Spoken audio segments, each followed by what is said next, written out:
Sot hyn në fuqi fatkeqësisht ligji i amnistisë fiskale, hyn në fuqi në heshtje ligji i amnistisë fiskale. Ky ligj është jashtëzakonisht problematik, sepse së pari legalizon, formalizon pastrimin e parave në ekonominë shqiptare. Jo se pastrimi i parave nuk ka ndodhur në ndërtim, ka ndodhur tek lojrat e fatit, ka ndodhur në turizëm, ashtu siç vërtetohet gjërësisht nga shumë raporte ndërkombëtare. Por me këtë ligj hapim rrugë zyrtarizimit, formalizimit të pastrimit të parave.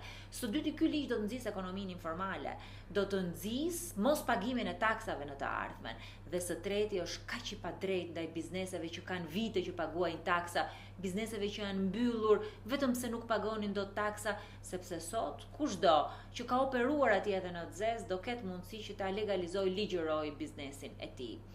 Ishte aq problematik ligji saqë dhe presidenti preferoi ta kalojë në heshtje të. Ne duhet të bëjmë çdo gjë që është në dorën tonë për ta penguar zbatimin e këtij ligji. Duhet bëjmë çdo gjë duke nisur nga dërgimi i gjykatës kushtetuese e duke vazhduar me denoncimin ndërkombëtar të tij. Nuk mundet Shqipëria të jetë vendi i pastrimit të parave. Ky ligj i hap rrugë pastrimit ndërkombëtar të parave.